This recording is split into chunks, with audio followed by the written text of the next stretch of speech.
a luxury fragrance brand that is not just changing the narrative of women entrepreneurship, but actually doing a lot to empower women out there. To understand how this brand is changing the narratives for female entrepreneurs and how it is empowering the females out there, we have with us Ms. Nitu Singh, the founder of Scentiments Global. Let's get into this exclusive conversation to know more from her. Welcome, Nitu. Hi, thank you. So, Nitu, coming with the most unique factor of your startup is it is women-only startup. So, how did you really, created this inclusive workspace? I actually needed help when I started this work. When this idea struck, I needed help, and I took help from all. But what I found out, this was basically a human research from my end, a small one, that women tend to stick for very long, and I found them very loyal. I have people working for me. I have women working for me for past 6-7 years now. That is something which is very, very vibrant about a woman. It's very, I'm not getting that exact word.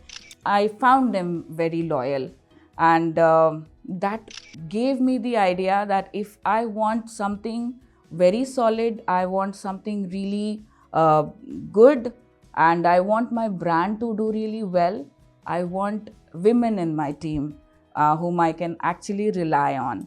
And yes, my idea, my judgment was really good. So from being a certified perfumer to really founding a brand and thriving into the industry, how has been your journey so far? I would not say that the journey was really it was always accelerating. I have seen my downsides as well as an entrepreneur. And when you work with a team, they have their needs. And I have this product which is a very, I would say, it is a very luxurious product. Now, it doesn't come under essential product. Now, if I talk about luxury, and sadly we were hit by COVID, at that point, luxury was something which was totally banned. People were surviving on basic minimums. And when you have a team, you become responsible for their well-being, their daily to-dos. So that was one point which made me mortgage a lot of gold of mine to make them survive for those 1.5 years to pay their salaries and other stuff. But yes, so far so good. And later on, when COVID was lifted, we tried with double the strength, we tried with double the zeal, and thankfully we came across a lot of good brands for which we do B2B productions. So Nitu, you have rightly highlighted the challenges and the ups and downs that you have faced during your journey. But how were things before launching Scentiments Global? Because, being a female entrepreneur, I'm sure that you must have faced a set of challenges. So how was it? When we start a business, it's a very simple rule. You buy something or you make something, you sell it at a profit, and you keep the profit, and that is how you keep building it. Now, what happens with Sentiment Global or any other business? When we are with that tendency, we are not even aware of what all basic necessities to open a company. You know that you have to get your company registered, right? But then there are so many certifications attached to it, so many things that you need to do alongside to grow that business, which you never know if you keep doing what has been happening so far. So there is nobody who will be educating you, who will be telling you. It never even strikes to yourself that, okay, this was something very important and I missed it. This was something I should have done 2 years back. I have not done it. So company-wise, the challenges were really high. When I talk about funds, yes, I had really really low funds at that moment. But then, as I said, I wanted to grow, and that was something which never got killed, whatever may be the situation. And what were your personal challenges as a female entrepreneur? Not having that knowledge, okay, enough knowledge. You know everything about the product, you know everything about your production, you know how to make it, you know what all raw materials you need to acquire. But as a business, which all certifications you would be needing, even like CAs, they will take you very callously. Madam हैं, इनको कुछ पता नहीं है, जो भी बताया बता दिया types. Like, in next 3 months or 4 months, you will get some intimation that this is pending or this document you do not have. So it's something like no one is educating you completely, or even the closed ones educating you, or you don't even know that you need to get educated on that. So that was one of the biggest challenge. Nitu, market is very dominated by big brands, and especially for brands like yours, like startups and MSMEs who are creating their own niche. So your startup is also a very niched startup. How did you manage to break such big clients like Indian Armed Forces? For Indian Armed Forces, I would really thank one of my friends. She is a very good friend of mine, and through her, I got introduced to AWA's Army Wives Welfare Association. Then there were few orders which started coming in for their own gifting needs. So it was from Army Camp Mathura, Army Camp Alwar, Army Camp Dehradun. These are few places where we gave our products. One day I got a call from the head in Ahvan, which is again sub of AWA from Delhi, and I knew that this thing existed. They make their own candles and perfumes, but somehow they were like, we are not able to get that perfect finish that your product has. And I was also like, okay, fine, let me then come and help you people. And they were like, what would you like to take in lieu of this? I was like, no, not at all. I don't want to charge something which I can teach for free, at least to people whose husband have served this nation. And I found a lot of women, those were war widows. So it's something like I said, this is my opportunity to do something good. And if I feel so great, I feel so good about like helping women, then this is my opportunity. And then, yes, I did the training. It went really well. And I keep getting the feedback that they are able to make beautiful candles, and we are in touch. That's great to hear. Also, we have described it just in one line, like women-led and women-only organization. But I would like to know from you if you can highlight how you are actually empowering women and how this, flow is at your organization. How many women do you have, and how do you really operate in your, daily day-to-day life? When I started working with women, I had this open window that yes, whosoever will come and will work here should earn and should gain from whatever they are doing and whatever I'm able to teach. And suddenly I found there is a lot of dropouts, like दीदी हम कल से नहीं आएंगे, दीदी हम इस Monday से नहीं आएंगे, क्या हो गया? तो बच्चा बीमार है, उसको देखना है, कोई नहीं है, और फिर क्या हो गया? वो ना घर में सास लड़ाई करती है, things like the normal things that is happening. I was like, ठीक है. I started putting my brains to it, like what exactly I can do so that my work doesn't get disturbed, or what happens is I should be able to help them in a manner they are also not disturbed, as in their mind should not be at home and then they are handling things here, which is not good for me. And as well, it's very dangerous because we handle fire, we handle a lot of things. So then I thought of getting something like a small space which I wanted to create. I created a small space where I allowed them, you can get your kids here. It will be a safe space so that whenever your kids need you, or you can take a turn every 2 hours or 3 hours and see them and look after them. And it wasn't exactly a crutch, but yes, something very similar to it, but very informal. That was something I was able to do.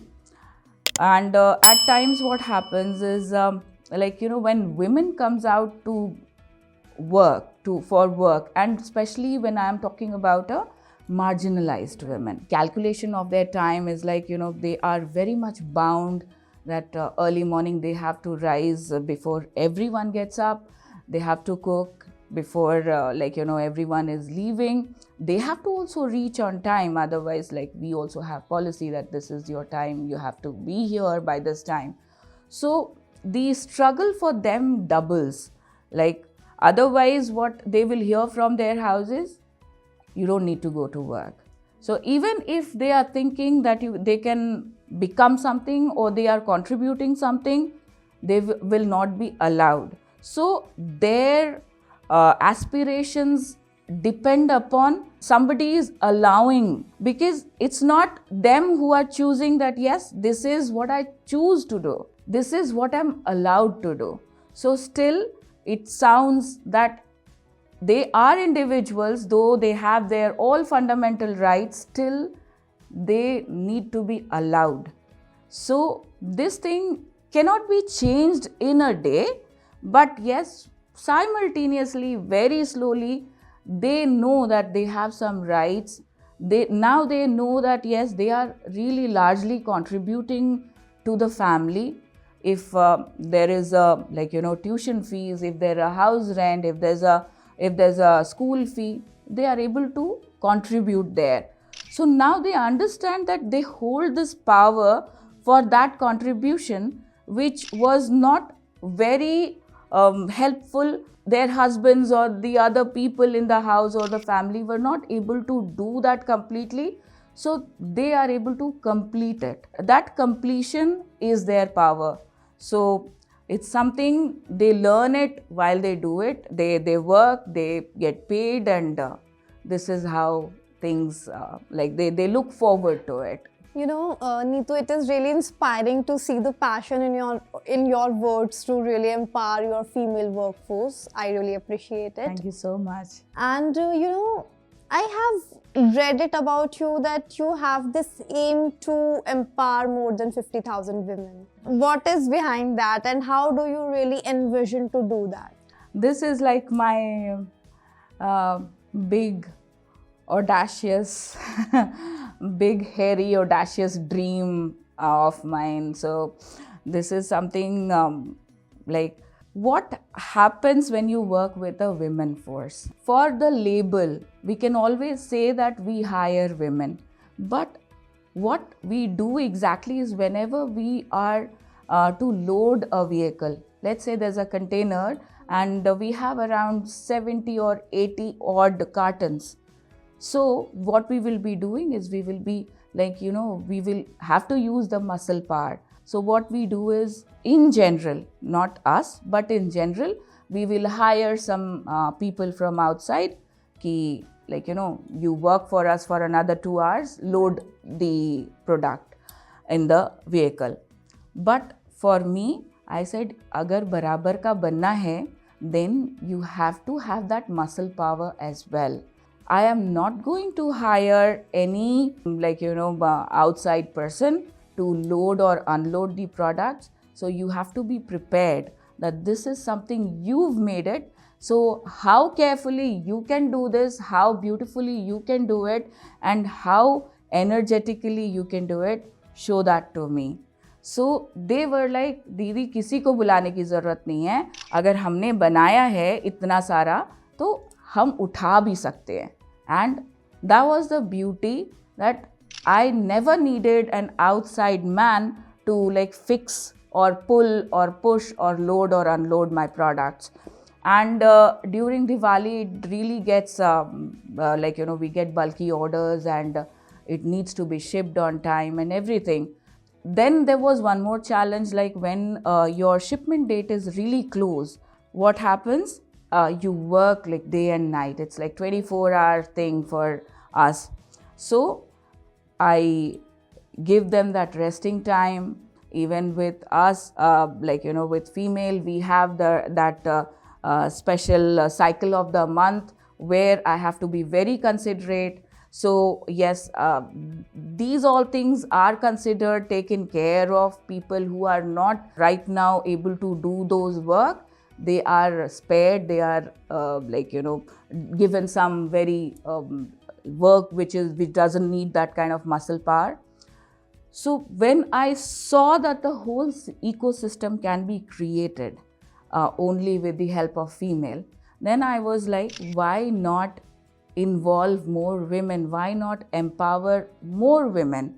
Why not just tell them? Why not just show them the way that this is something that they can do, and this is something which is very practical. This is something which is happening for even fewer women. If it can happen for very fewer women, it can really happen for like a larger women group.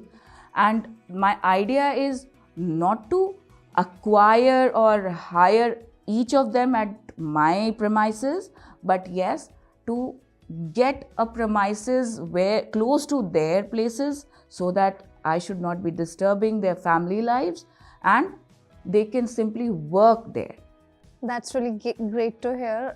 We have heard from you how you are empowering other females, but you are also a female leading a really, hectic life, a businesswoman, I must say. So how do you personally manage your personal and professional life? When you are in business and when you really have very, very audacious dreams, okay, and when you really want to do it, not because you are not able to pass your time, you are doing something, but because you want to do, because you want to bring that change, there I would say that you have to forget the balance. That balance needs to be forgotten, and if you are working, you are working, and if you are dedicating yourself to the work, you are dedicating to work. I do not believe in balancing thing. If I would want to balance out my personal professional, I would have been in a 9 to 5 corporate.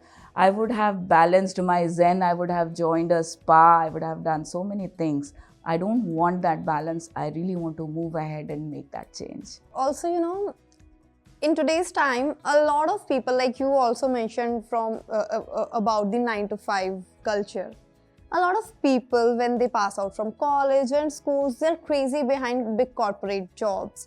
And you yourself have been into one for a few years. So how was this transition from being a corporate to being an entrepreneur? Whenever someone is out of studies, it's like the first thing is to acquire a job. The first aim of life is to acquire a job. And if you get something which you always wanted, it's like better. So for me, when I was in corporate, I was there for almost more than 5 years. I really learned interactions. I learned how to manage myself. I learned how to represent yourself. These are few things which stays with you forever. Now, someone who wants to start off, someone who wants to manage a brand or start a brand, for them it becomes quite difficult to carry both ways. Now, as I said, a big corporate is not going to hear my family issues or my cries on though they are trying a lot to give HR the right to go and speak and talk out things, but still when you are trying to build something of your own, you need that flexibility of time. You should have, it's all about mindset. You should have really that zeal of moving forward, and that needs a lot of flexibility in time, in workspace. And again, if you have kids, then yes, you have extra set of responsibility as a mother. So when you are trying to balance that out, at that point of time, that balancing never happens, but at least you are there with the kids. That is something which motivated me to leave. And the transition was easy when I saw the positive sides of it, because in the beginning you can only see the future, you are not there exactly. So this transition wasn't easy, but if you have to do, you have to do. Coming to the last question of our conversation, Nitu, there are lots of women out there who wish to do something but are hesitant about a lot of things in their daily lives. So what will be that one message from you to the aspiring women entrepreneurs out there? There is a differentiation. There is something I desire, something I dream, something I want, and something that needs to be done. So you have to really mark yourself. Where do you stand? You just desire, you just dream of something you want to start, or you really want that thing to happen in your life. First thing, you need to really manifest it. Definitely, you have to manifest. Once you start thinking about what you want to do, it cannot happen if it's not there in front of you, it's not on the papers. Once you have that paper with you, you know that this is what I want to do, these are few set of things, this is my bucket list, and this is what I want to do, and this is something that has to happen. Just like if I want to have dinner, I will have dinner, and if I'm not having dinner, the next day I will want to have a heavy lunch because I skipped my dinner. So it's just like the thought, the clockwork, where we do not skip our meals, breakfast, lunch, dinner. It's always there, like we need energy. So that paper needs to give you a similar kind of energy that, okay, this is what I want to do and this has to happen. And suddenly you will see there are so many ways you will start figuring it out yourself. It's not that someone will hold your hand and tell you, but you will start figuring that out yourself, and you have to tell yourself that this is what I am, this is what it is, and this is what I want to do before I die. And if you have a role model, if you have someone whom you want to become someone like that role model of yours in your field, start studying them. Do not copy them, but do study them and do understand how, why, when, and suddenly you will see that you have started acquiring certain small powers which were not there few days back. And thirdly, yes, reach out. Reach out. Don't just sit there with your dream कि अपने आप हो जाएगा, नहीं होगा. So reach out. Thank you so much, Nitu, for connecting with us for this exclusive and interesting conversation. Thank you so much. So this was Nitu Singh, and it is quite amazing how she is empowering females. So if you want to hear more such stories, stay tuned with TICE.